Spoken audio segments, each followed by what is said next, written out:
All right. Welcome to another edition of Shabbat Lounge. This is Matt. And Jake here.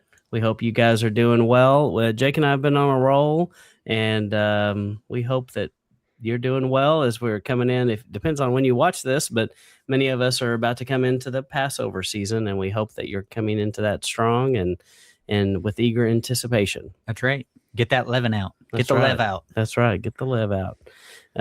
Well, Jake, what do we need people to do? Well, you need to like and subscribe. Usually only if you like it, but the algorithm doesn't know whether that's true or not. So just give it a like, thumbs up, and tell all your friends about it. And especially if you find this content useful, share that with someone that you think could use uplifting or a word from Yah. And that's what we intend to do, is just share Yah's word with people and people that care about Yah's word, and get that message out there to people that want to hear it. So yeah. And I want to give a shout out to Shraka and Christine from the UK, Blessed and Blooming Homestead and Beartron, and Psalm 119 for consistently being in our live. We share these on Shabbat morning, Central Standard Time in the US. So if you want to be in the comments, if you're awake in that window, we appreciate you jumping in the comments, and we'll banter back and forth. And this is previously recorded when you see it on Shabbat. But anyway, we just want to thank you for consistently being there for us, and it means a lot to us. Right. So, and careful though, Matt likes to give people a hard time in there. That's right. And Christine, we are working on, she has some good suggestions about like a Sabbath Lounge quote page. Yeah.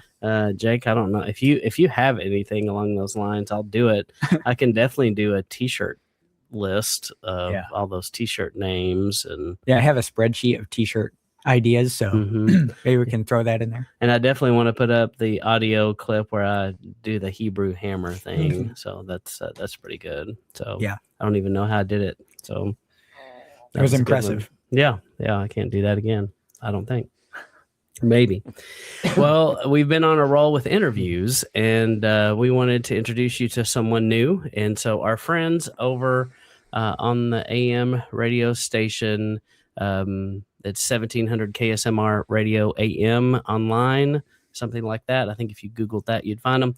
Jackie and Two Feathers, they interviewed Joel Batson, and Joel Batson is our second international guest on Sabbath Lounge, and now forever he'll be Sabbath Lounge's own Joel Batson. That's right. And so we are glad that you are here, and glad to get to know you a little bit, and we just want to introduce you a little bit. And he does live in New Zealand, and kind of like paradise where he lives, and flowing water, clear crystal water, and just beautiful countryside. I always think of Lord of the Rings when I think of New Zealand.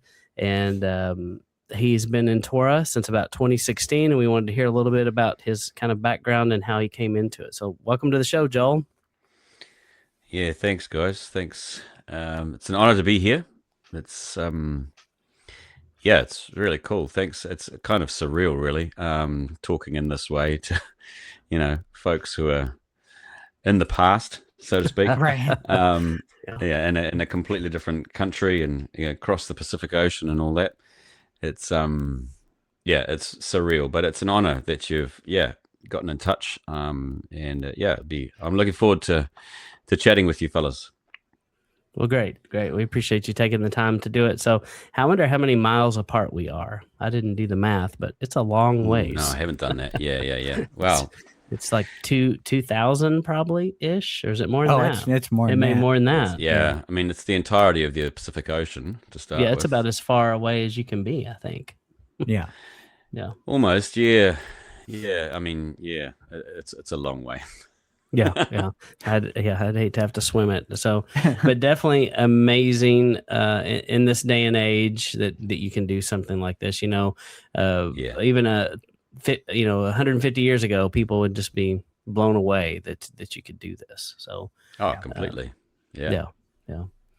All right. Well, we wanted you to tell a little bit about like what your channel is, what you do on your channel, and just to spend a minute talking about that. Yeah, sure.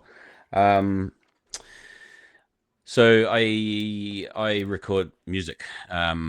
Since coming into Torah, around 2016, I started just kind of had like a download from the Father.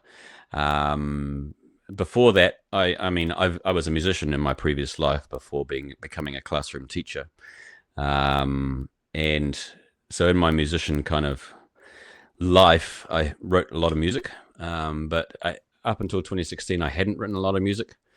There'd kind of been a dry period, and then coming into Torah, starting to keep Sabbath, I'd always wondered how the Psalms would sound set to music. Whole Psalms, not just chunks, because a lot of, in the Christian church, there's a lot of just bits of scripture, and so I felt really convicted to start doing that. And at one point, there was like one psalm a week that I was able to set, for a good spell of time.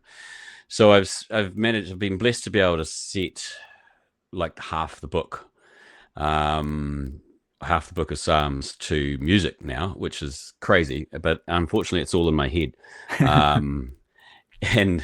And so for a while, I had a website going, where I had those loaded up, but that was no longer economically viable. And so I have this YouTube channel called Walk Through the Wilderness. So I'm putting studio recordings of, which are basically lyric videos, which are, my versions of these psalms. I've also got a little bit of live content on there. I haven't done many live sessions, like live music sessions recently, but live music is totally, for me, where it's at. That's where the Spirit lives, hugely. And so if I ever have a chance to play live, I'll take it. That's definitely where it's at. But I praise Yah for this digital medium, and being able to make lyric videos of these psalms as much as possible, whole psalms, because I totally believe that that particularly the psalms are our Father's artwork, and it displays His culture, just like any culture's art really gives you the flavor of the ways of that people group. The art of our Creator is amazing, and it points you to all the rest of the scriptures. And so, but just like if you were looking at like a Picasso, and you just looked at a little corner of it, or maybe that's not a good idea, good comparison because it's Picasso, but I don't know. A great master. Every piece of a Picasso is a little corner of art. Yeah, if you're looking at just a small corner of midnight, say, from Van Gogh, and it is like, wow, that's some amazing painting. But if you see the whole painting in context, it transmits so much more, and you get a real depth. And you can see the whole thing at once, and then dwell on different bits here and there. And I've come to see the Psalms in the same way, and being able to meditate upon whole Psalms, with kind of music in the background. That's I'm really passionate about that. So I'm slowly working on getting more and more up there, for out to the body. There is when I started doing this, before I had nice recording gear, there's a whole lot of raw stuff, with me and sometimes my wife singing, earlier, from sort of from before 4 years ago. There's a whole lot of raw stuff, which you'll have to excuse the audio on that stuff, but it's almost like posterity and reminding me how the songs go. But there on there is also my other passion, which is mental and emotional health, making your mind your friend, as in making your mind a place for the ruach to dwell, which is taking on the character of Messiah Yeshua. My wife and I are really interested in that whole side of things, walking in the character of Messiah and taking captive every thought. So hence I haven't done too many of them recently. I call them thoughts from the road. But I recently, it's kind of been a bit of a dry spell for that as well. But yeah, so you can access, that's quite a long answer to, you can access my No. stuff on YouTube. No, that's good. And I will say I watched and I really liked the thoughts from the road. Yeah. I thought you had some real Cool. profound things to say and enjoyed that commentary. So, and I appreciated pleasure. you clarifying the caravan is a bumper pull RV trailer. Yeah. That's, yeah. It's crucial part. Yeah, because in my mind, caravan is like a whole bunch of cars Right. traveling down the road together. Yeah. Like the Duke Ellington song. Yeah.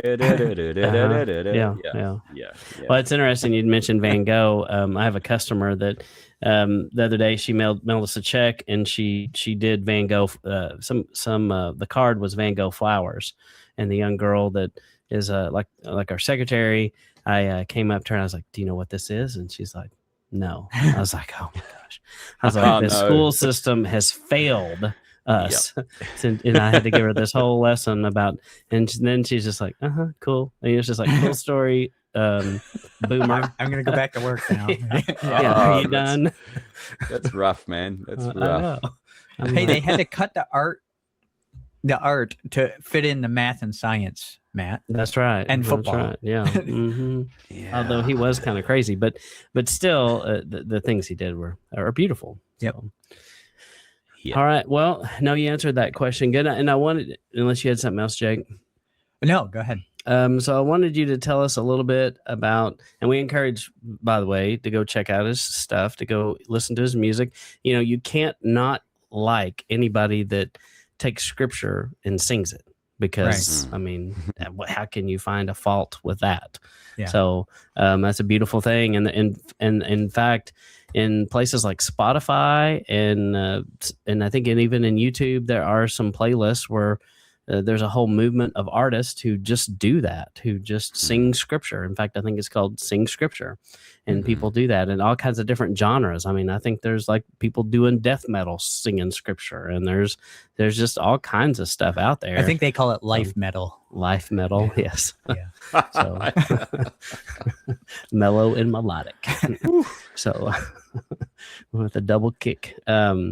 But we wanted you to tell us a little bit about we ask almost everybody, how do you go from normie Christian to what you do today, and just kind of tell us a little bit about your journey, because I think we can all relate to it in some way. Yeah, man. Yeah, sure. So about 2016, I was retraining. So I'd already taught. I had already taught for, I don't know, 7 or 8 years in a mainstream classroom, teaching over here, it'd be 11 and 12-year-olds. But I decided that I wanted to retrain as a Montessori teacher. I was sending my my son at the time. We were sending him along to a Montessori school, and I was quite interested in that philosophy, and my educational philosophy was changing. And so I was doing that. So that training involved me going overseas a lot. And we were my wife and I were going along to a Christian church at the time. We both grew up in Christian churches. Baptist churches over here, which is very different, I'm pretty sure, to your guys' Baptist churches. But we, so I was spending a lot of time away from home over in Australia. And we both felt the call, in completely different countries, to come out of, Sunday church. We didn't understand why. We didn't understand what we were going to, but we knew that no, that's the last time the last time you're going to set foot in that building. You're not going back. I was like, okay, far out. What are we going to do? My pastor did not understand, because I was doing leading the worship type stuff, and my wife Jackie, she was doing a whole lot with the kids ministry and all that sort of thing. So it was a wee bit of a wrench. And we went for a coffee with my pastor, and I didn't even have the words. I didn't know what to say to him, and he was just baffled. And I was like, "Sorry, we're not coming back." And I knew that I wasn't able to.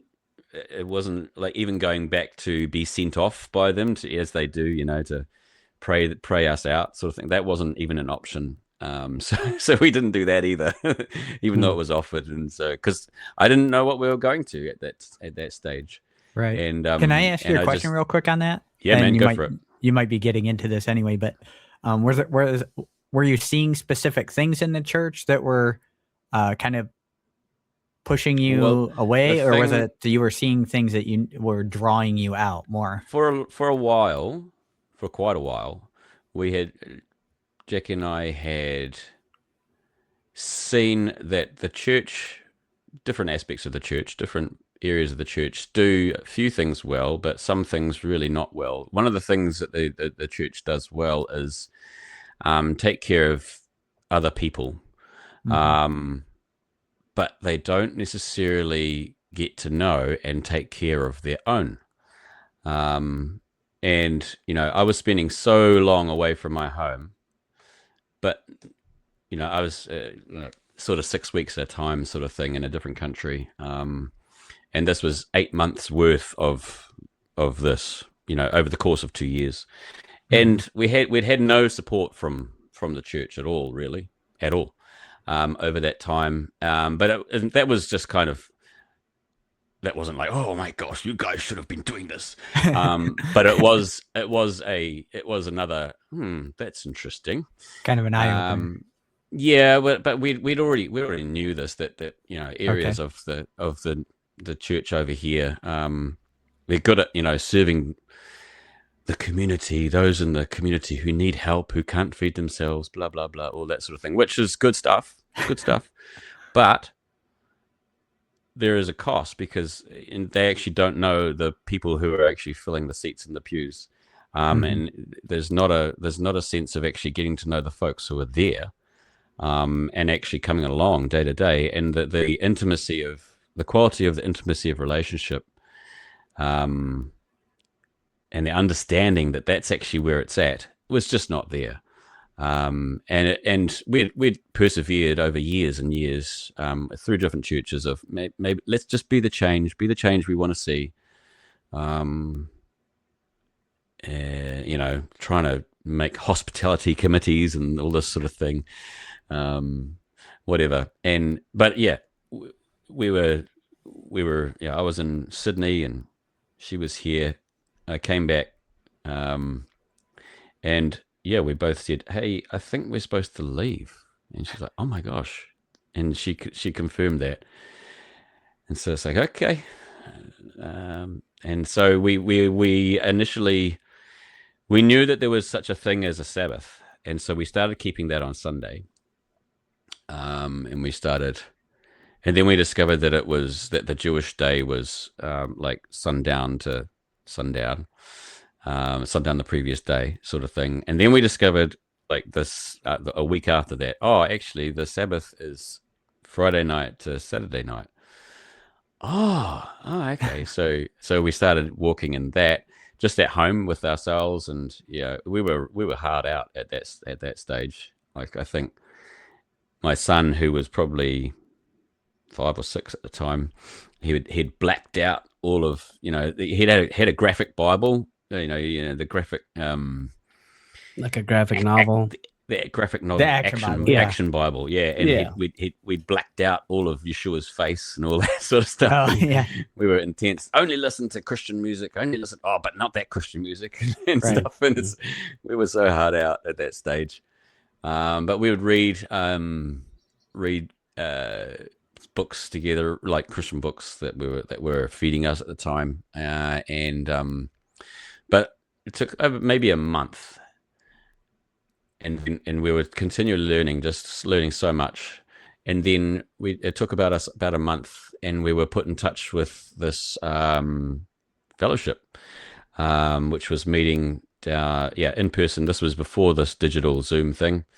And it was actually not the men's fellowship, it was a women's fellowship that Jackie first went along to, which probably was I know it was probably the right way to go. If I had gone first, she would have really wouldn't have had the courage to, because just the way we're set up. I'm kind of maybe a bit more like, yeah, sweet, I'll go and do that. But she was dragged along by a friend of hers, and she came back, and they were talking till early morning, 2 or 3 o'clock in the morning in the car, sort of thing, about this stuff. And she came in and said, "You're going to the men's discipleship on I think it was Wednesday night at that stage." I'm like, okay, let's see how it goes.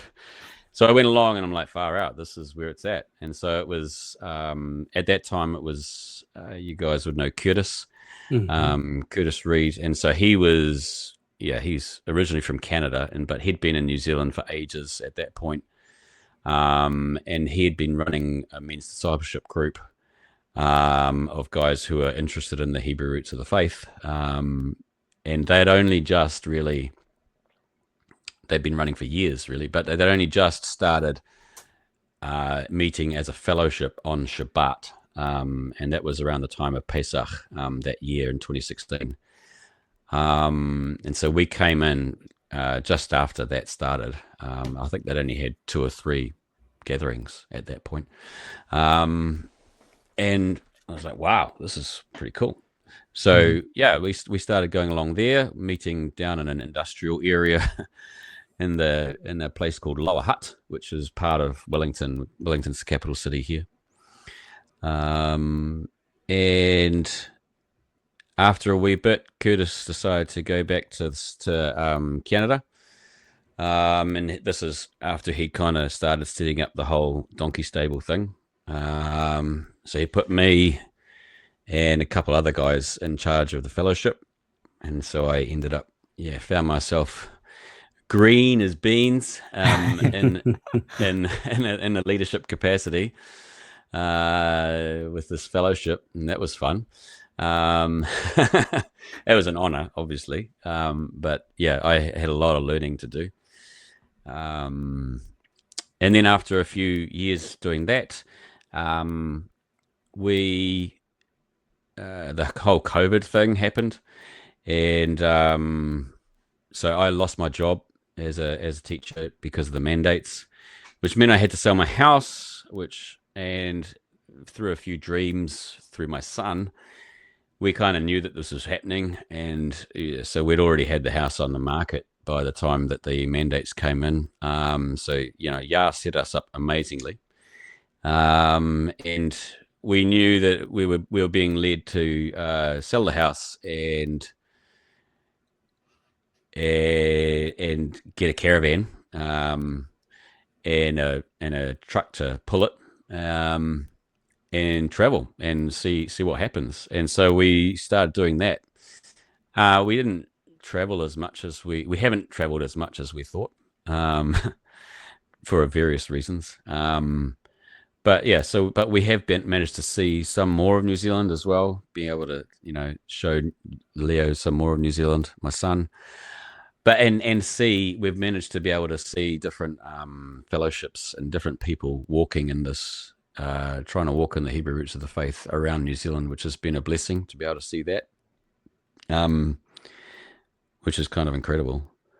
But it also gave me the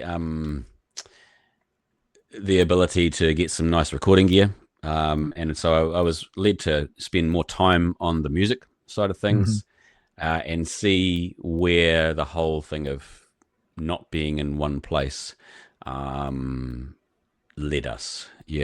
So that's it's been an intense journey, to say the least. That takes quite the step of faith. Now, I'm curious, do you go through the same things that we go through here? When you tell people, especially your Christian normie buddies, did you go through a period of you had a bunch of friends and all of a sudden you didn't have friends? Yeah, sort of. That? Yeah. We did. I think for us, though, in many ways, we've been married, it'll be 20 years this year. For us, we that whole, we had a lot of friends. Now we don't have a lot of friends. That actually happened for us when we got married. That was, it wasn't so much the coming into Torah thing. It just made complete sense for us, the Torah thing. At that stage, we were kind of vegan, so the food thing didn't matter. We're not vegan now by any stretch, but the food thing was not a hard thing when we came into Torah at all. It just made complete sense. The idea of being Israel, that's something that my wife had her head around for years and years. But the whole friend thing, yeah, because before we got married, I'd spent 2 years over in Miami doing a percussion masters over there. And she had just spent a couple of years in Fiji doing discipleship training. And we both this is before we were in the similar friend groups, but didn't really know each other as friends. But we came back to New Zealand at similar times, and I'm like, okay, there's something happening here. But coming back from those experiences, which were quite formational spiritually for us. So I ended up for my second year living with a whole bunch of guys at a Baptist campus ministries flat on, I suppose it's called an apartment on campus there at the University of Miami. And that was awesome. It was like brotherhood, walking alongside them the whole time. It was fantastic. So that the experience for me, spiritually with the people was far more than the actual, doing the percussion master's degree sort of thing. Right. And for her as well, doing her discipleship training, we both came back and we were different people. And so people, I think, came along to our wedding just to see if it was actually real, like these two getting married. What? And so it caused, it was pretty interesting. So yeah, we know we know what that feels. We know what that feels like to have had. Well, how did you navigate like family? I think that's another problem that many people run into, like her parents, your parents, and you're not, I assume you probably did a version of Christmas and Easter before, and then you say, hey, we're not doing that anymore. How did you navigate those waters? Yeah, well, we just navigated by just doing it. And it's been an interesting road, to say the least. We actually, this room that I'm in right now, this is actually my parents' place.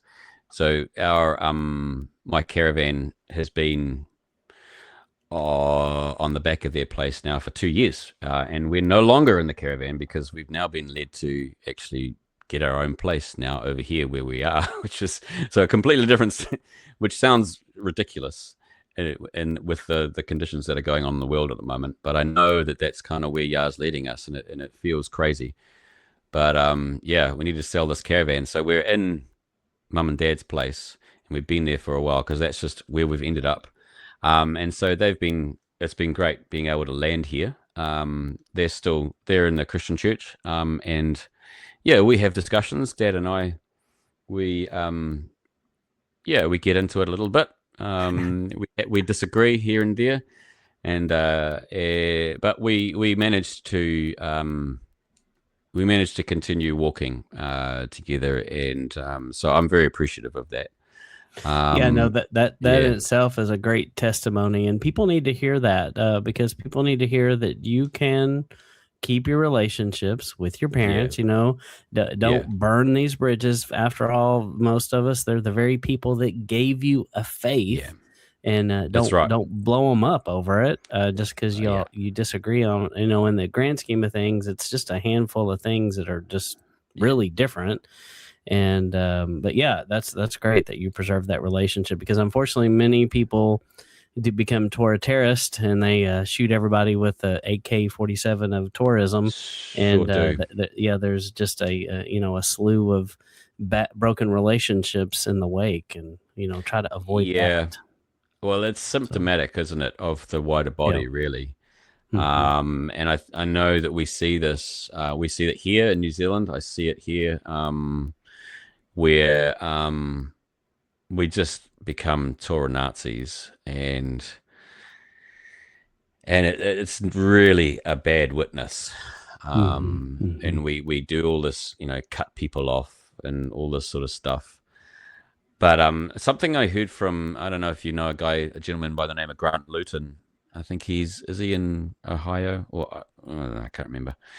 He's I highly respect his teaching. He uses a word, the redeemed community, and I find that really helpful, because there's no way that I want to disparage like my walk in the Christian church, because I kind of you got to ask yourself, well, was that the authentic God of heaven and earth that I was walking with, that was guiding me? Absolutely, it was. Yeah. Absolutely, it is. And was when I called him Jesus, was that authentic? Absolutely. Right. And so to disparage those who are where I used to be, there's no way I can do that. That's a ridiculous thing. And it is my hope, of course, that they come to see the richness and the fullness that I do see now with the Hebrew roots of the faith and the appointed times and all that sort of stuff.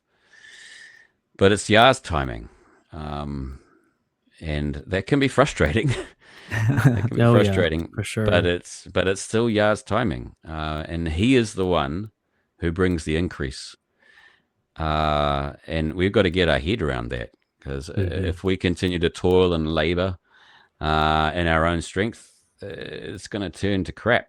Yeah. It's like the scripture about kicking against the goads.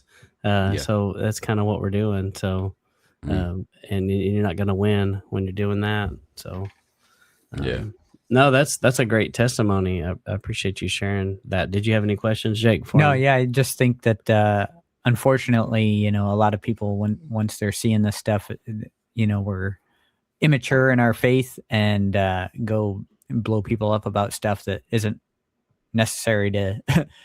We're real quick with the heretic bombs going off everywhere. We're real quick to call everyone a heretic about everything. So we are, and fellowships blow up. Just recently over here, there's been a similar thing that's happened, and it's like, far out, guys. It's just so immature, and we just cut people off and split people up and kick people out, and it's just a demonstration of a lack of patience.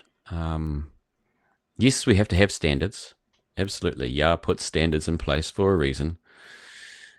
And but I feel like the whole Matthew 18 process gets kind of used and abused, and I don't know that we have our head fully around it properly before we try and we're walking through this Matthew 18 process now. And so I'm good, right? It's like it protects you. That means that I'm okay because I'm doing it by the book. Yeah.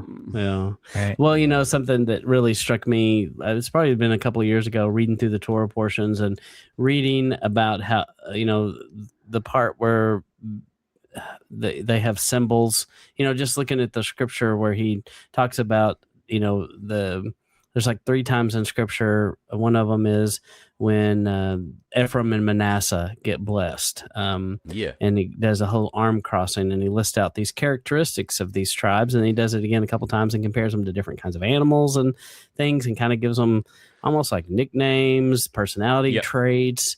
And then later you see there's flags, and they have their camps kind of set up. So there's a banner so they can, just logistically, so they can find each other. But there was room all along for some identity that might be different from other people. And so each of those tribes, it's hard because we can't peer in and we can't watch the behind the scenes DVD of how this happened. But I believe there's some individuality, and you can see it in the actions that some of these tribe members take, and even the brothers, the 12 brothers the patriarch brothers. There is some individuality and there's room for that in Yah's kingdom. Look at the diversity of the animal kingdom. Absolutely. So Yeah. We're no different than that, and he's okay with people, having some, having some kind of differences. But in the end, we should be able to unite more than we fight. Yeah, I agree, man. Especially if we're continuing to wrestle with it as Jacob did. If we're kind of actually walking in integrity and actually saying, yeah, I don't have it all right. I know I don't have it all right, but this is how I see it right now. But so long as you keep wrestling, if you keep struggling with that, then that is, by definition, Israel.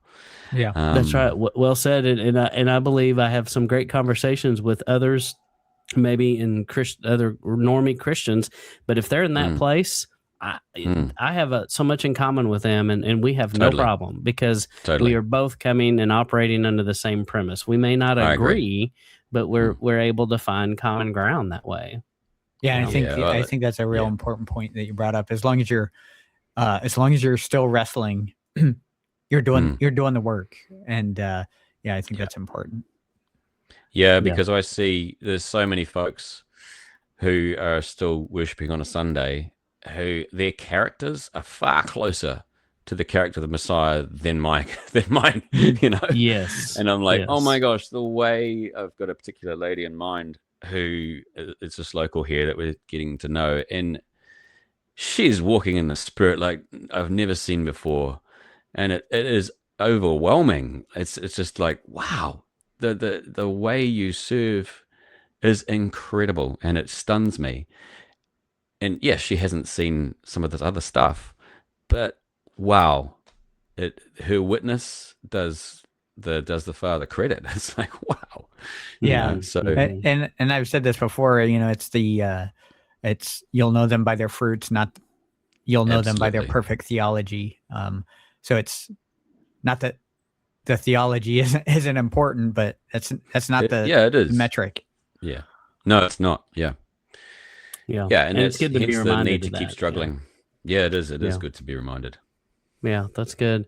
And then I wanted to ask a little bit about, first off, I'm going to switch my order of the question. I'm going to say, how does Shabbat look for you, and what do you do? Are you in a home fellowship? Do you go to a building, a structure? What do you do? Yeah, cool. Well, when I was in a fellowship, yes, we would go to a fellowship, and we had a building that we kind of rented for peanuts. But since I left that sort of during the COVID whole thing, we haven't had a regular fellowship. We've met here and there when we were up in Tauranga, which is up further up the North Island. There was a fellowship there that we would meet with, and that was in homes.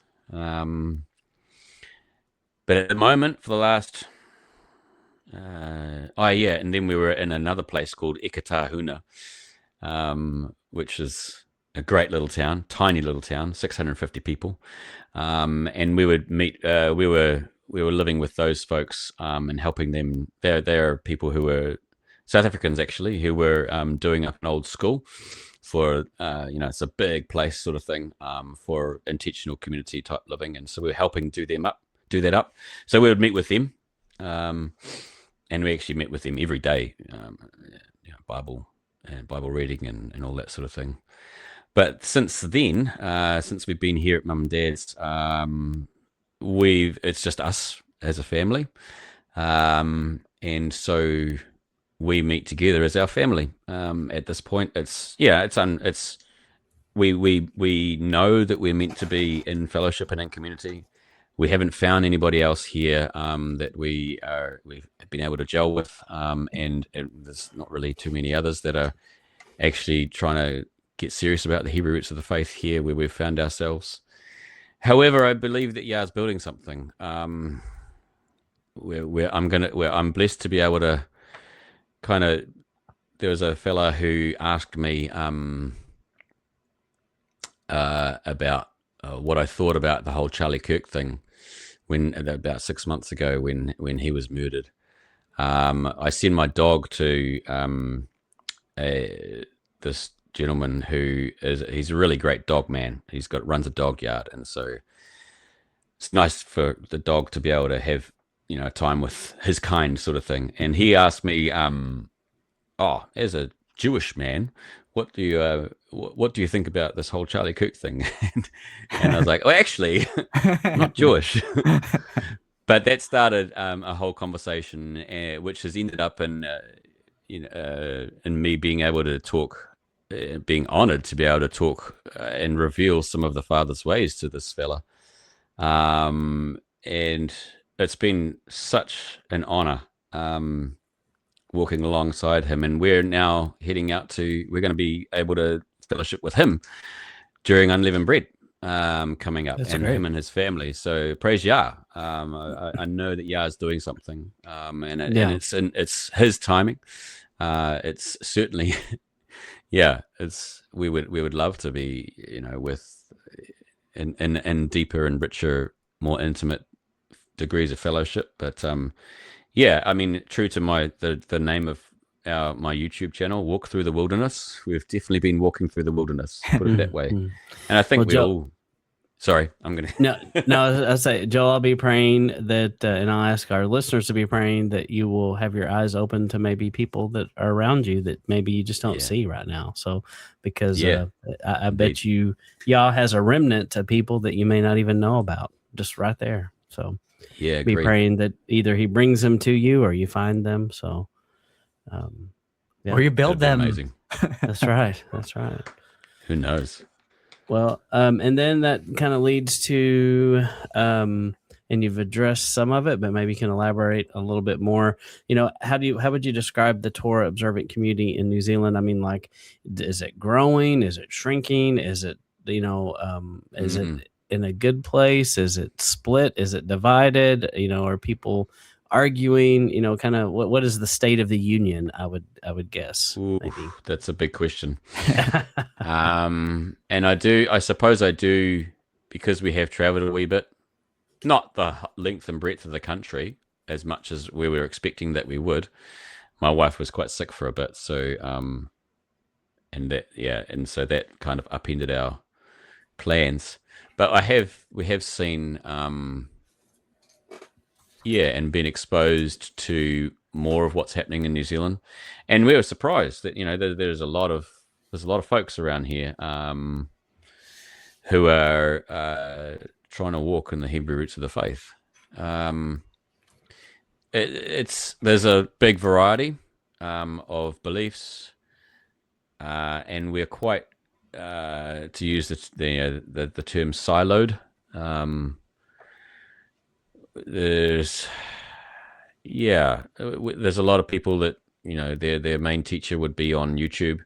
There's not so many I don't think there's so many of us that there's not so many teachers, not as many teachers as I would as would be good. So so like when Curtis was in the country, maybe he was one of the only kind of guys who would teach for a long time, but that was at the time for me, I had limited knowledge of the rest of the body in New Zealand. There's groups who meet up in sort of Auckland and Tauranga, home fellowships, and ideas. They all have different ideas about all sorts of things. Mostly they'll receive teaching through YouTube. It would be nice to see, teachers raised up. That would be quite cool. But there's all sorts. There's just random folks. I think. I connected. I saw that video of you guys with that guy Matt. Is it Matt who made the WBC? Yeah. Matthew Martin. Yeah. So I thought, oh man, that's cool. So I got into that and managed to see. I think there's maybe 3 pins in New Zealand. And so, which we've only got 5 million people, so it's no surprise. and so yeah, we're quite separate. We're quite spread out, and those of us that do have fellowships, I see a real struggle for. It's not really. There's not really a lot of unity. Mm. Certainly, the fellowships that we've been in splits and splits and more splits. Mm-hmm. And yeah, I'm ashamed to say that I've been a part of that, and my greenness as a leader, yeah, it hasn't been great, and I'm not proud of some of what we've the walk that we've walked, but nevertheless, it's still the walk that we've walked, and Mm-hmm. I praise Yah that I hopefully am learning. Well, and think about it like this, splits like that, they don't have to be bad. Y'all can turn that around. He's got this, Well, no yeah. problem, because in a way that is how a movement gets scattered to a certain extent. I hear So you, like through it gets pruning spread out. and all that sort of thing. Yeah, I do hear you, and I can see from this perspective now that actually maybe there's definitely good things that I know that there's good things coming from that, the splits that have happened. It just causes hurt that that people then have the choice to, they have to choose how they deal with that. They either get better or get bitter. Yeah. And so that's, for me, that's where that maturity and sense of mental and emotional health in Messiah really comes in, and the willingness to look yourself in the mirror and look at your own actions and what are you actually responsible for? What can you actually control? What's Yah asking you to do in this situation? What beliefs, thoughts do you need to examine? Yeah, that's pretty big at that point, Mm-hmm. Yeah. So do you see that as kind of the splitting?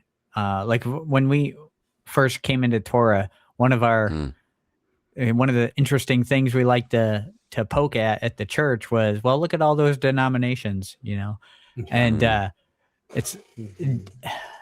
I kind of see all these splits as a denominalization of the Torah community, if that makes sense. Is that kind of how you see that happening? Yeah, I suppose you do see different flavors start to emerge, different understandings, different calendars, different ideas of how leadership should be, different ideas of what the role of men and women should look like. Just seems like everyone has their own focus, and then whoever agrees with that focus, they'll kind of go along with that. Mm-hmm. I think so. Yeah, and is that wrong? Is it right? It's a good question. I'm not sure if I know the answer to that. I think it's probably depends on how you go about it, because like Matt was saying, you have the individualization of each family in the wilderness, and so I don't think that's necessarily a bad thing. And but how you go about splitting into leaving the tribe of whatever Dan and going over to the tribe of Naphtali, it's like, are you doing that the correct way, without fighting with your brother to do it, that kind of idea, I guess, without leaving a trail of carnage, right? Or are you just wandering off into the wilderness by yourself and taking a bunch of Korathites with you? Yeah, taking your ball and going home. Yeah, then that's well put, and it would be good to be able to come together far more in unity, which is why I like the thrust of kind of this WBC thing. I like that. I think that will be beneficial. Yeah, and I think more important, it's kind of a slow roll, which I think is good. My experience, a slow rollout's probably better than too fast, and it looks like it's growing pretty manageably, and people are finding out about it slowly, and it looks like it could be definitely a blessing to the community worldwide. So, Jake and I we've experienced. We're privileged enough to have a Torah fellowship down the road from us, and so we reached out to them one day and said, "Hey, can we come over?" And they're like, "Yeah." And so we came and joined them, and then they kicked us out. That's No. right. Immediately. Not really. So we enjoyed that. And one of the things we met was a mechanic, a mobile mechanic. And we're like, I need him. And he's been to my house a couple times. He's come been to to my Jake's house a couple times. You We know, got friends we send them to. So. yeah, and we're all pretty handy and pretty mechanical. But, there are some times when it's either more work than you want to mess with or you just can't figure it out. And, he'll come diagnose it for you and tell you how to, what you need to fix. And Nice. so it's pretty awesome to keep the money in the house, so to speak. So Yeah, man, that's awesome. That's great to hear. but no, that's excellent. I mean, we see the same kinds of things here, and I think Jake and I have tried to really I feel like we've changed our tone a little bit through the years, and we're trying to be more about unity, and we don't want to draw up and argue with people. We can disagree, but I don't have to get mad and yell at you and lose my mind because you and I don't see it the same way. That doesn't mean we can't be brothers, and that's the kind of stuff that I want to avoid because it's just not necessary. I don't think that's what Yah intended when he said love your brother. Right. I don't think that checks those boxes. Yeah, I think the more mature I get in my faith, it's more you have to let people have their own journey. And I didn't, there was a time when I thought this stuff was stupid, and I have to remember the fact that I was that guy. So to look back and say, whatever, that dummy there doesn't get it or whatever, it's just a terrible attitude and it's immature and it's very shallow thinking, not recognizing I just came out of there. You know what I mean? I was you just 10 minutes ago. Yeah, and the other thing is too, you look at how slow and patient Yah has been forgiving with humans through the years, and just so long suffering. I mean, you're talking about thousands of years he's put up with our nonsense, and he still loves us. And I'm like, that's our model. And so if he puts up with our garbage, I can put up with my brother's garbage. I should be able to, because he's shown me I'm supposed to be like him. That's right. Yeah. So, all right, and then that I'm gonna flip it back over to Jake. I think he had a couple of things, and Jake, just tell me where you want me to drive. So, first, I'd like to touch on. You had mentioned early on in your walk you had met with Curtis and kind of got tied in with donkey stables, and essentially, it was centered around men's discipleship. And I think there's a void of men's discipleship going on. And I mean, I know like standard church things, they have like man camp and stuff like that, and they go do things like that. But in terms of biblical discipleship, and you eventually, were kind of handed a leadership role in that. So I think getting your perspective on what that looks like, and maybe as you've kind of grown, what that should look like in maybe a Torah-centered fellowship. Yeah, awesome. I've seen it. I've seen men's discipleship in kind of this digital format, meeting on Zoom. And I've seen it in person, and it's definitely better in person. Definitely better in person. But it's great to be able to have this digital thing. So we would meet back before Curtis had set up his digital donkey stable thing on Zoom. We would meet on a Wednesday night, and it would often go on for a long time. And it was sometimes it was guys were just vomiting, if you know what I mean. Like their stuff would be coming out, and you're just questioning. And so it's guys learning. We were guys learning how to debate, learning how to reason together, and how to walk together and try and get to know each other on a spiritual and emotional level. And yeah, sometimes people got we probably went a bit far. People got offended, and whoa, my gosh! But generally, we managed to, just once the gloves were off, we actually managed to put the gloves back on and actually, actually hang on, let's sort this out. And so there was some really great fruit there. And we did a lot of learning.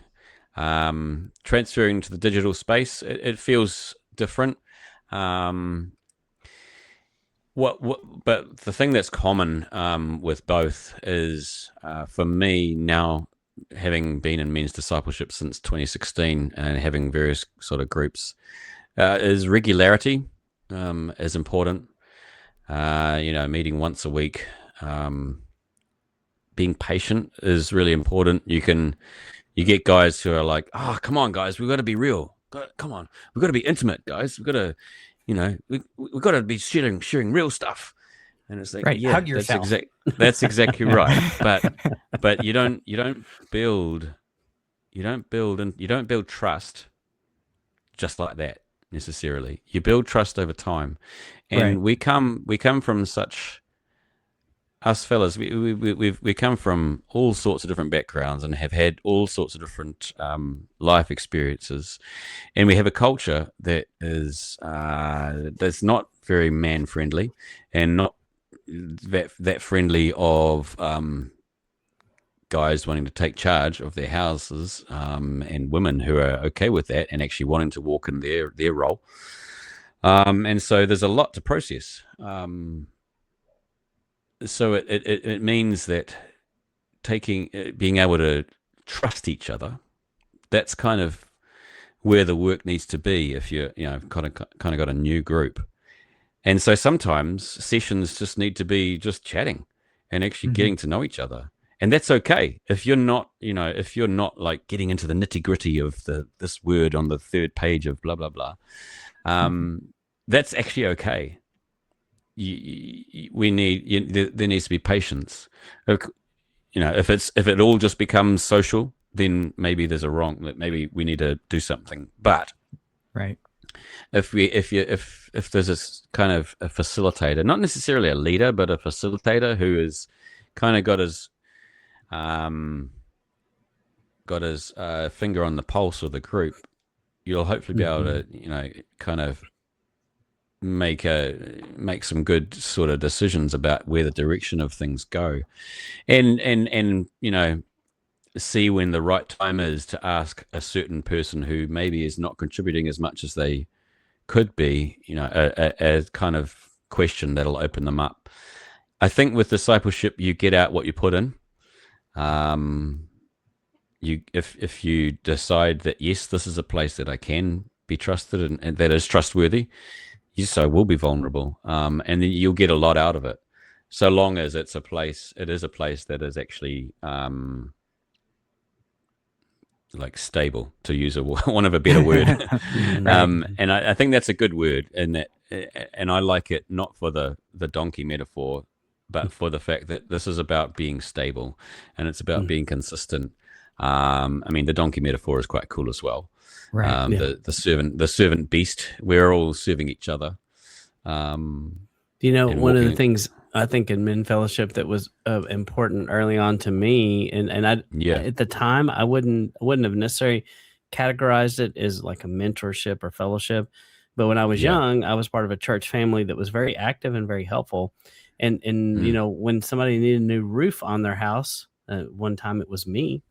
And, all these dudes showed up, 117 degrees here Fahrenheit. And, all these guys get up on the roof with me, and we tear off the roof and shingle that roof in one day. And start sticking to it. Yeah. So, fantastic. And that's the kind of stuff to me that bonds men faster than anything else you can do is go do something with some guys. And by the end of the day, you're going to be on a different level. Trusting, because there is something about doing, men where I believe we are meant, especially like what you're talking about, the male, the the strong male, the active male has kind of been discouraged. Testosterone levels are dropping, and all this stuff is happening. But we are meant to work and meant to We are. do stuff and accomplish stuff together. And there's something to that. At the end of the day, when you go help somebody frame up a house or whatever, their ox is in a ditch and you're helping them. Even if it's working on their car or something, at the end of the day, you feel like, man, we did this. You have a sense of accomplishment, and you forever have that with that person. And, You do. and girls don't get Oh, this. But as men, I yeah. believe that's the fastest way to achieve some of that trust. It is. I agree. I have had a similar experience here when it was coming time to sell my house. Well, it was a wee bit before that, but he prepared us so well because a few of the guys from the fellowship, they said, "Oh, yeah, we're going to come paint your house." These are professional painters and plasterers, and Nice. and they did it for the cost of kai and a coffee. Kai being food. Mhm. And we would just have conversations as we were painting the house, and so it was me and these other two fellas, and it was awesome. It was just so amazing, and I learned so much. Just actual skills of actual painting and plastering and so particularly the exterior of my house, it was fantastic, done so well, and I learned so much, particularly from one of the gentlemen. He's been a professional painter for a long time, and he was always, "Oh yeah, Joel, you whenever you're doing any job, it's just like you're painting Yeshua's house." And just a simple thing, but it's like just that attitude came through his work. Wow. And it was just beautiful to see. So yeah, and that's a key part, definitely, of men's discipleship, just taking those opportunities to walk alongside each other, where I think trust can be established through those acts as well. Yeah. Very much so, Yeah, I think for men specifically, or especially, that if you have a group that gets together and all you do is talk about the stuff that you just spend all your time learning and studying and doing that kind of thing, eventually that's going to fall apart, because someone is going to say, okay, when are we going to start using this stuff that we're putting in our heads, And so if you don't get to that point, the men's stuff it falls apart if you don't have that aspect to it. So I think that's a key element to that.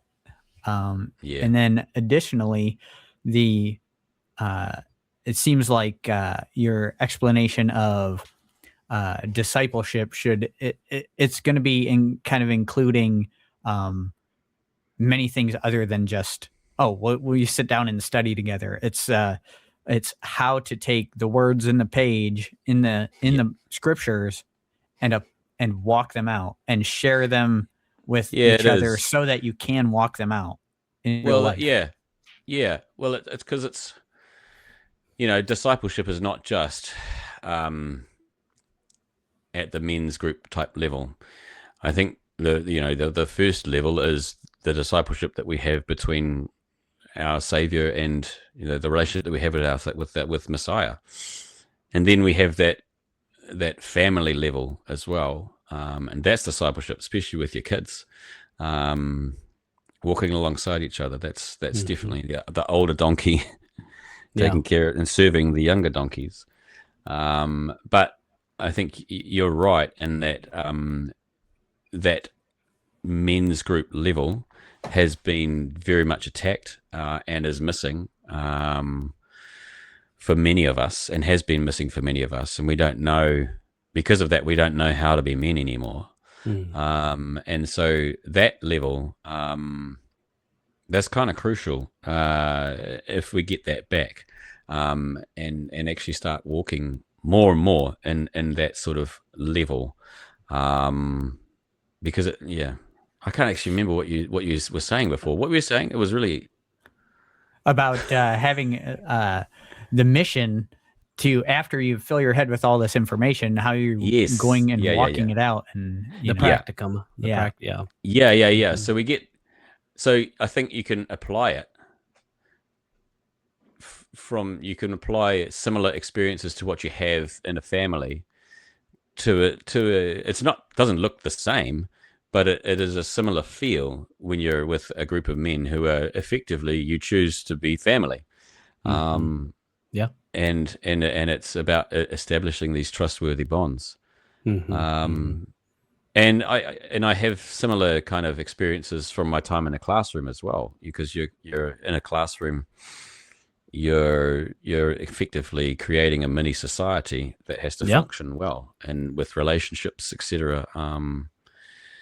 And so the things that you need to do in order to function well and function in unity, they're similar to with a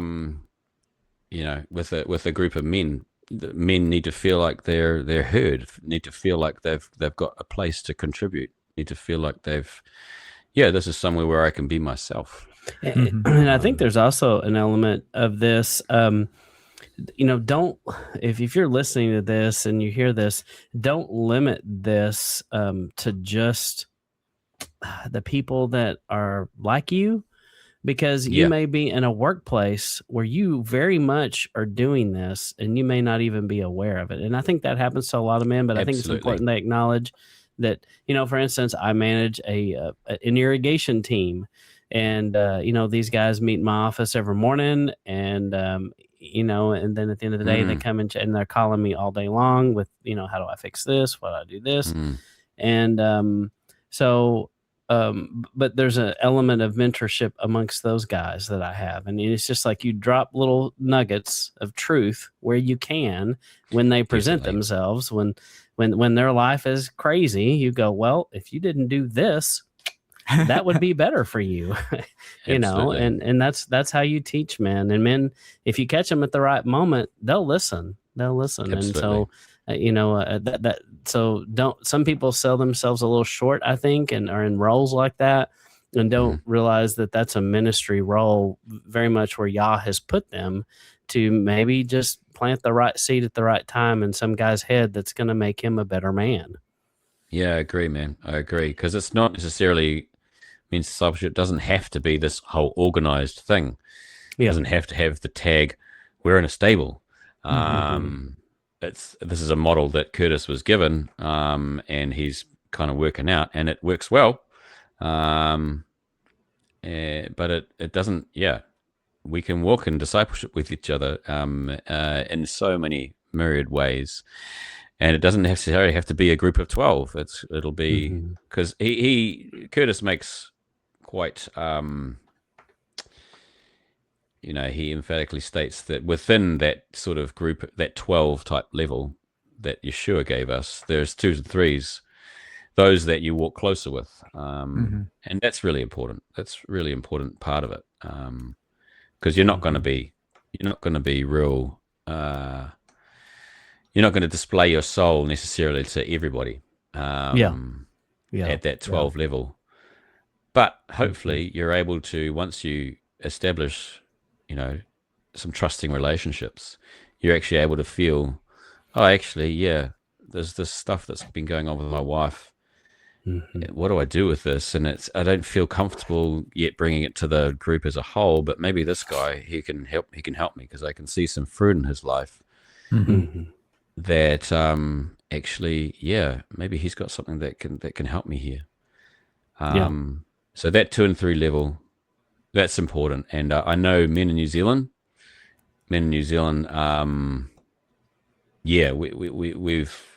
pretty staunch. The whole farming culture, it's pretty staunch. Just take a cup of concrete, harden up, mate. It's all right. It's like old, you probably have seen those videos where people make fun of the farmer, and they're like, they're medical professionals, and like, did the farmer say this? And they're like, oh my gosh, he's about to die if he said that. He's coming in here right now? Okay, that means we need to have the ER, all hands on deck. We need to be prepared to receive him because he is like about to die. No, I get that. And I think that is one, thing I think men across the world pretty much, I think we share that. So all hope is not lost, I don't think. So, no. but we do have to take steps to cultivate that and make sure the men coming up in our family. My sister put it to me this way one time. She was talking to these other women in this social circle she's in, and they were a younger woman was complaining to the other one about how their kids were behaving, and the older woman looked at her and said, "Honey, this is in the South in Alabama," and she's like, "Honey, I'm going to tell you right now, the difference between how you're raising your children and how I raise mine is you're raising your boys to be boys. I raised my boys to be men." And, she said that was really profound and, really spoke to her, and it was exactly what she needed to hear. And I think there are a lot of people, especially in the States, who are very much guilty of that, especially with young men, that they raise young men to be boys, and then they're surprised they act like boys when they're 20 and 25. It's because that's what they raised. Yeah, I and agree, I think man. that to say that to someone and have it make a difference is where that trust level comes in. And you the can say it to a lot mentorship, you can say that to a lot of people, and they could just get offended and walk away and throw it in the trash. And maybe rightly so, because what right do they have to speak into your life? Yeah, if you haven't established trust, yeah, then there's no right. Good point. Yeah, you're just a clanging a gong at Right. that point. Yeah, because that means it's being said without love. Yeah. And that's where, when you get in a group like that, you can really get to some people that when they drop some advice, because also there's a lot of men out there who aren't very verbal, and those nonverbal ones, when they speak, you better stop and listen, because something's fixing to come out that you need to hear that's going to probably blow your mind. Yep. Agreed. Agreed. No, that's I've got a few guys like that in my current stable at the moment, and it's like, whoa, listen. Yeah. I think kind of what you're describing is kind of how I picture the time in the garden, where Adam is walking with Yah, and he's naked. Now I know there's the legitimate physical actual event of him being naked in the garden, but also I think the more important aspect of that is that he's naked in that he is open with Yah. There's nothing he's hiding from Yah.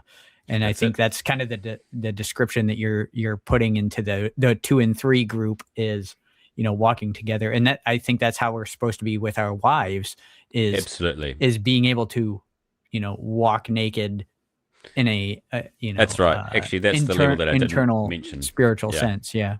Totally. Yeah. I should have mentioned that level before, creator, then your husband / wife. That is discipleship too.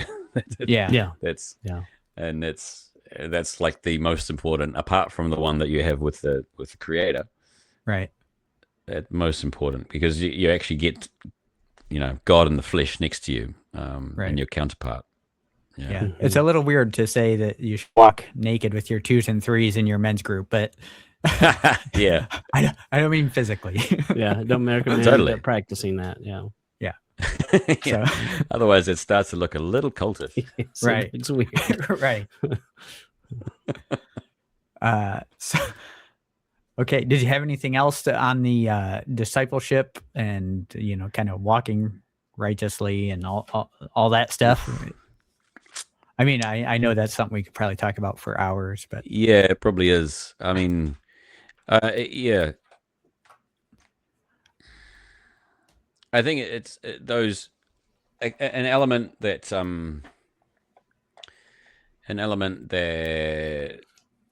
like if you're in a more organized kind of setting, an element that Curtis kind of likes to put in, and I think is valuable, is that if you're like the leader of a stable, a facilitator,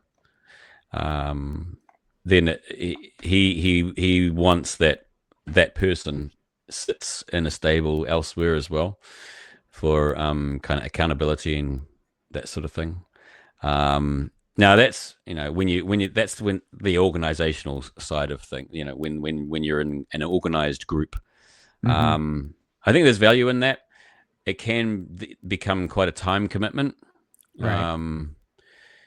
So I'm not completely settled on that yet, because it's, the time commitment does potentially take away from, depending on how you organize things, it can take away from valuable time, young families, whatever, time with your spouse and stuff. And it can become just bloke time. And it's like, actually, you guys have had enough bloke time. You actually need to take care of you need to take care of your family.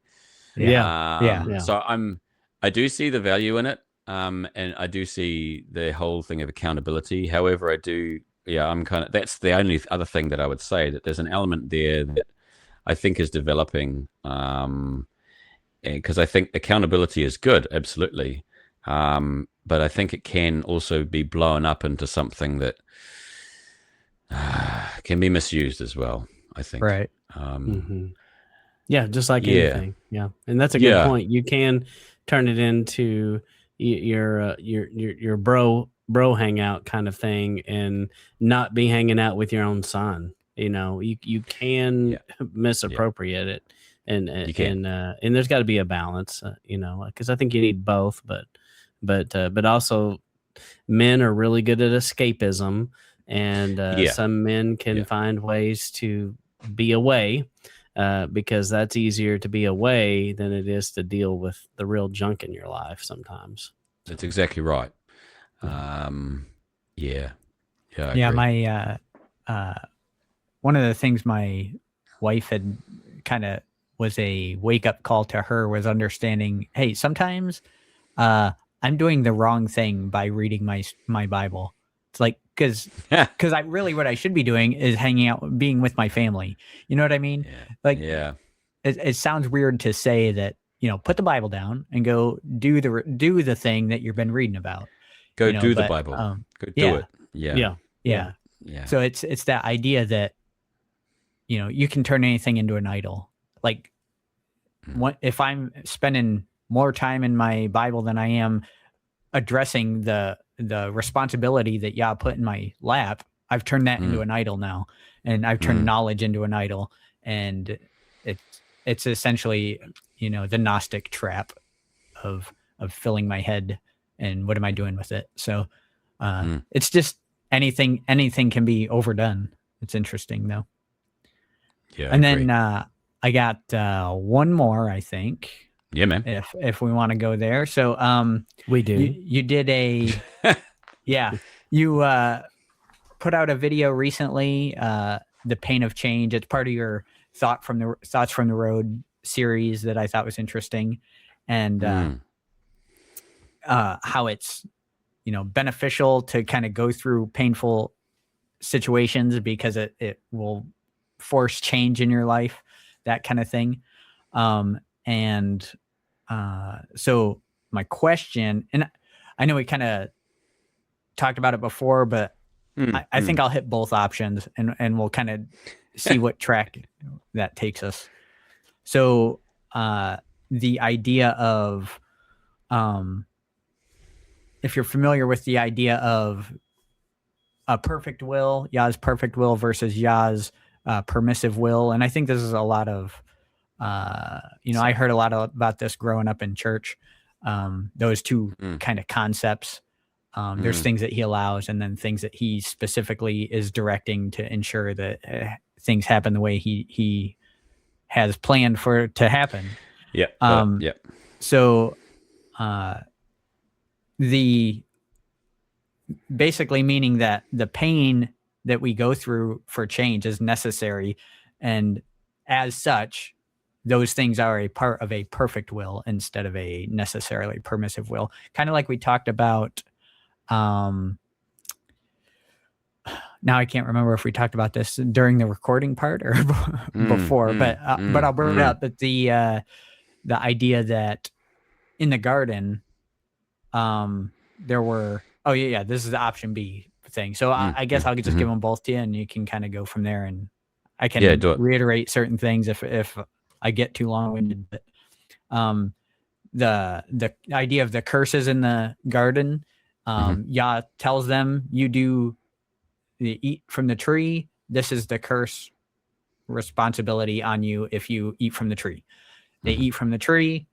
now he's adding these other things to what he told them he would do. So that pain that they have to go through, some people would call it, additional, that would be the curse. But I guess I would tend to more look at it like, now he's handing them instructions of, now that you've done this and you're in a sinful state, you're going to need these things, this pain in certain activities in order to get through this sinful state you're in. So more of a pain leading to growth and overcoming. So those kind of ideas. And so I think this video that you put out is a kind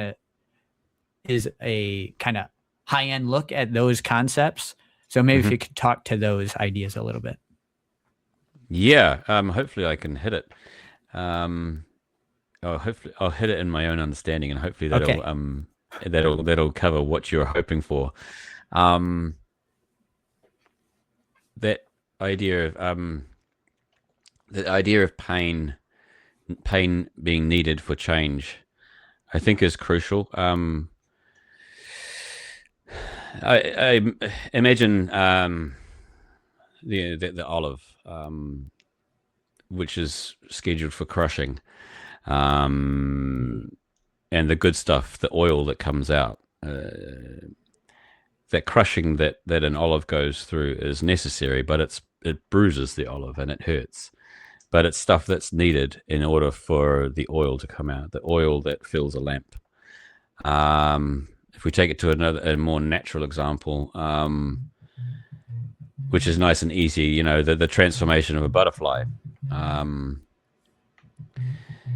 The transformational process that a butterfly has to go through, that's painful. There's a lot of stripping away that needs to happen for that metamorphosis to happen. But if it doesn't go through it properly, if somebody comes and assists in just the wrong way, what they think is the right way, then the butterfly will not be fully formed in the way that is intended, and flight will not occur how it is supposed to happen. Right. So what's the phrase? The pain of remaining the same has to become greater than the pain of change. Right. If we are content to just stay with our own characters, then that is that's not okay in my book. We should be wanting to take on that character of Messiah, and I think we all acknowledge that our characters are far from the character of Messiah, and we've got a lot to learn. We've got a lot, and we can only do that learning through accepting this pain of letting go of our ideals, our unchecked assumptions of how we think money works, our unchecked family mottos of what it means to be a man, what it means to be a woman, our unchecked assumptions that we made up when we were abused when we were 6. These sorts of things that are our misbeliefs that we have created in our heads that inform our character and then inform our behavior. These are not the character of Messiah. And to get rid of these things, he's not just going to magic them away. Right. And that's it's not about magic thinking and just take it to the cross, brother. Right. No. That doesn't work. And often I think wherever we are, we can come across this magic thinking that just pray and it'll be fine. But well, that's a good way to trick people into losing their faith. Well, I prayed, everything's not fine. Now what? He wasn't there for me. You mustn't have enough faith then, Jake. Yeah. That's why, because you don't have enough faith. And it's like, well, I can never have enough faith. Thank you. I'll just walk away then. That's also toxic thinking, toxic religion. But accepting that actually the pain of staying where I am right now with these beliefs, I don't want that anymore.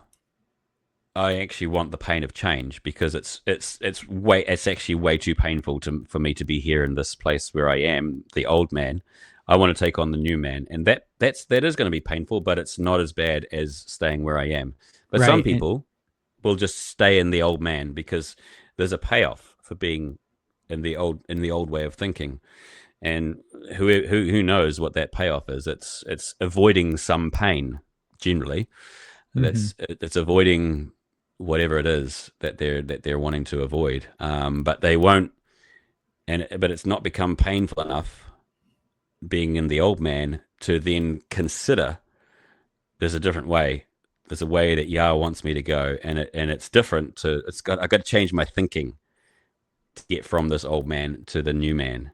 And it's only me that can change that thinking. Maybe somebody will come into my life with a revelation of, hey, have you considered this? But it's actually that's the thing that you actually have power over. And for me, that's the sanctification journey. There's the justification, fantastic. Praise Yah for that. The fact that we're justified by His work on the stake, and that amazing grace. But we then there's work for us to do. There's painful work, and if we don't see that as a good thing, if we don't see that as love, we're in danger of just not maturing. Does that cover? Yeah, I think that's real, yeah, that's real good. it's excellent. Definitely. Yeah, I think, and I think, would you say that Yah, in your estimation, puts those? He knows you, and so he knows what is painful to you, and would maybe put that painful thing in your way to kick you out of your rootedness to a way that isn't his way. Essentially, I think we see this time and time again in scripture where the people of Yah stray, and he goes, okay, you're gonna walk away. It's gonna get difficult for you, and then once it gets difficult, they come back. And it's kind of, in that sense, the community sense, I don't think it's necessarily a Yah putting that on them per se. I feel like he's kind of made an environment that works a certain way. When you go against it, these things are going to happen, and then that will be too painful for you to keep doing it that way, and it'll kick you back to a reset point, basically. Yeah, so it's an understanding of consequences, that there are consequences to these actions. If you do this thing, this will happen. So I think that that video is worth taking a look at, and so cheers. That concept is very important, I think. Well, and I know in my life, I've lived it out, unfortunately, many times where, for instance, I was in a job, and interesting enough, I worked with this atheist guy, and we had some interesting conversations. And one of the things he would tell me is, he told me all the time, he's like, Matt, you're too good to work here. You need to quit. Because he had quit. And he would literally tell me that. He's like, these guys go against your beliefs. You go against your morals. And even him as an atheist, we did things that he did. He was an honest person, and we did some shady things. And he was like, why are you doing this? You need to leave. And I was real slow in that. And I'm like, yeah, why are you speaking to an atheist to me? But he was, and I'm kind of arguing with him a little bit about this, and I'm like, how can you use this guy? And it was naive thinking on my part, and I was slow to leave there. And then the next thing you know, I'm driving down the road and a car hits me, and I had a nice Suburban that I really enjoyed driving every day, and that was my work vehicle. And but that forced me to quit, because I remember calling the boss up. I had I'm in sales, and especially at that time, and I had a bunch of appointments to go, and I remember calling them and asking, hoping they could help me call off my appointments. and nobody helped me. Nobody lifted a finger, and I had to have my car towed home, and then I had to figure out how I was going on the rest of my appointments the rest of the day. Oh, After dealing with my totaled car and being in a rough. head-on collision. So it's like, It- so if you don't listen to the atheist, no, I'm going to hit you hard, mate. Yeah.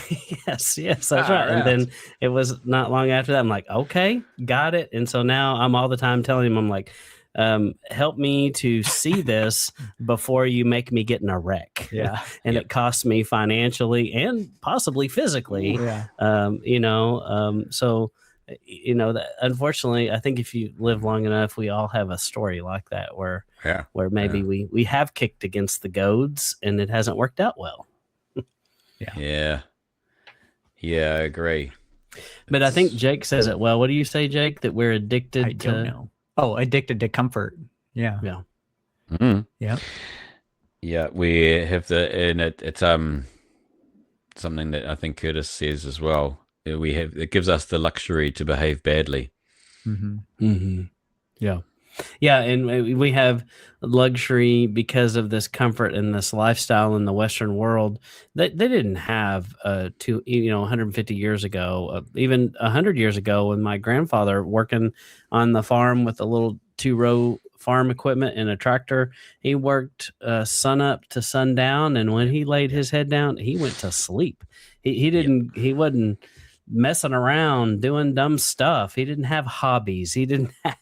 He worked and he took care of his family, and the family worked with him, and they were just trying to survive, and that was their world.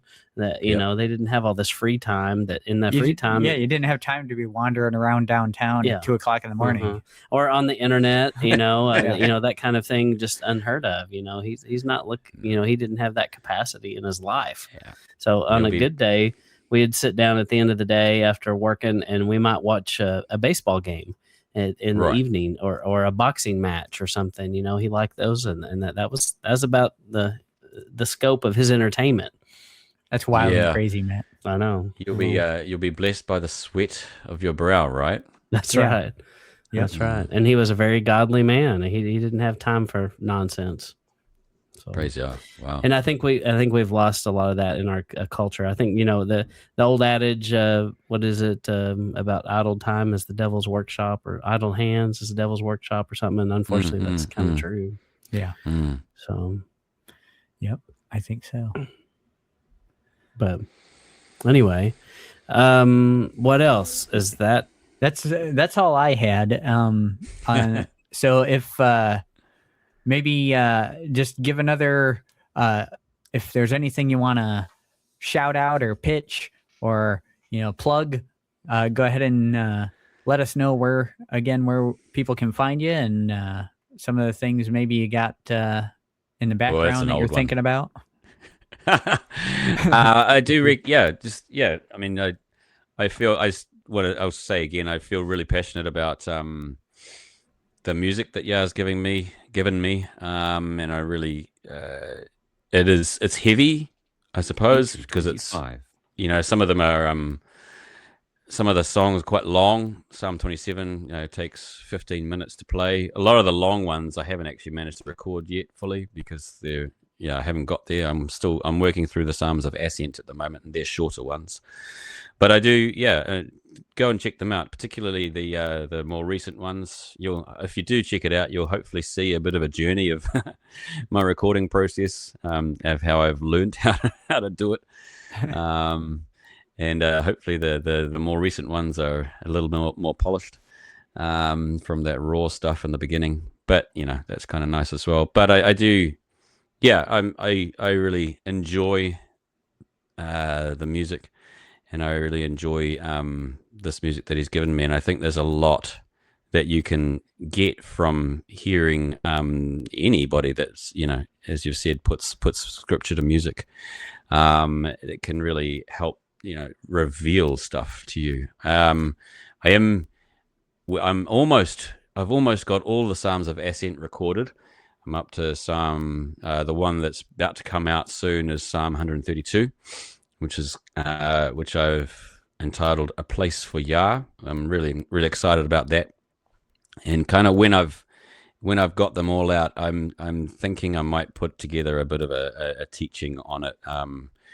Seeing the Psalms of Ascent, I kind of I can see two different ways of looking at these as a group of psalms, and that's quite exciting to me. That there's the idea that there's groups of psalms that could communicate something, and a deeper message, and what I can see in these psalms is actually pretty cool, and hopefully character transformational. Right. If that makes sense. So that's kind of what's in the works at the moment. Yeah. Yeah. And is this your caravan?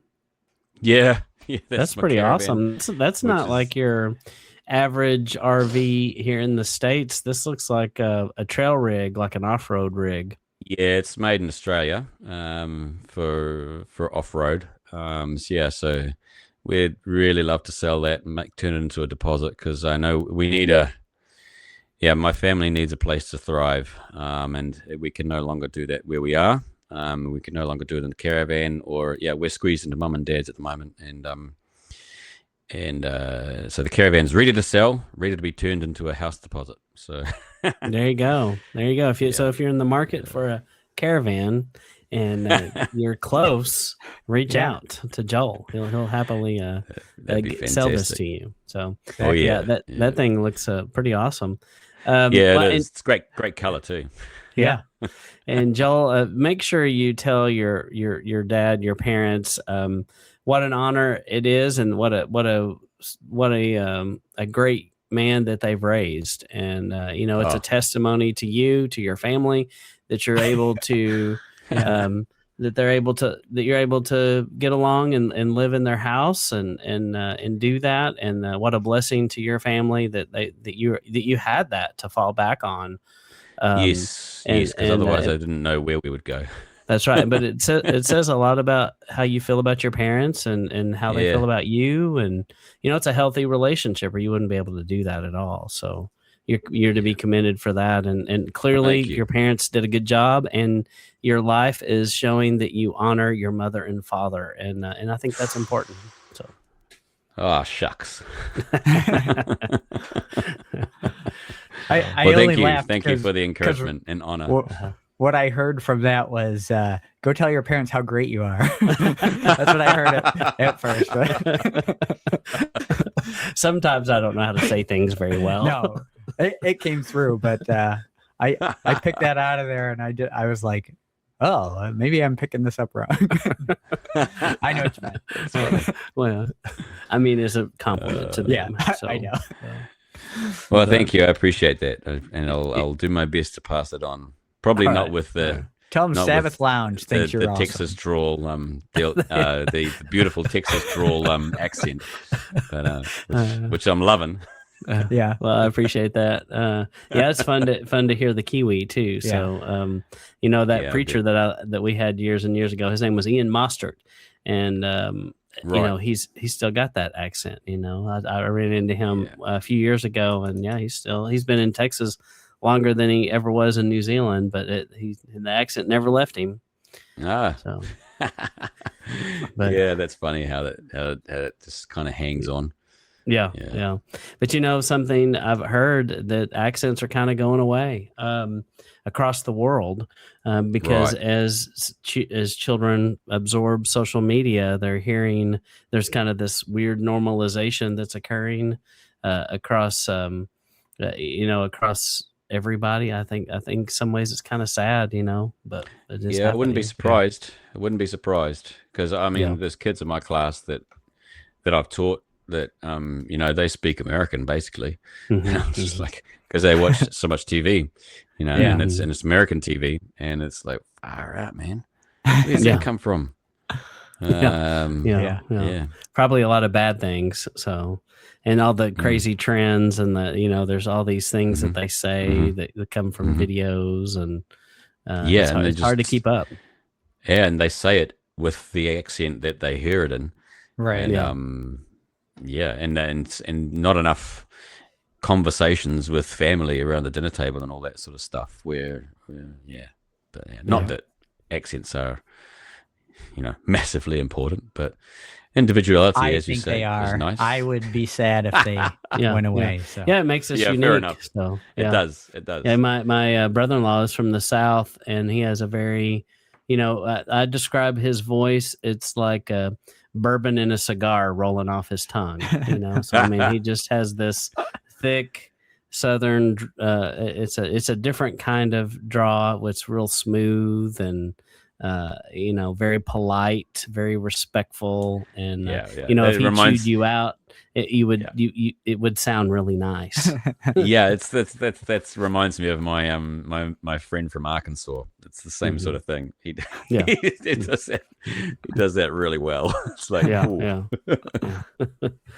Well, Joel, it's been a pleasure talking to you, and we encourage Likewise. everyone to go check out Walk Through the Wilderness, check out his music, check out his songs, and just his content. And it's fun to reach out and realize, that's something that we need to, when we kind of want to end on is, when we gather for Shabbat, remember, even though we may not be on the same day, and Joel's actually in the future, but remember that people all around the world are reading the same Torah portion, doing the same kind of thing, and there is a tremendous amount of unity in that alone. Indeed. That we're participating in that, and it's an honor to know that people all around the world are doing a version of what we're doing. right. So, Amen. well, Indeed. Joel, if you'll stick around for just a minute when this recording ends, we just want to make sure everything's squared away, and I'll have some housekeeping things, and then I think Yeah, that's about it. fantastic. So, Yeah, great. all right. All right. Thanks, Wonderful. Joel. Thanks, guys. It's been Thank an you. honor. We appreciate it very, very much. So, honor on our end too. So this is Matt And Jake. signing out.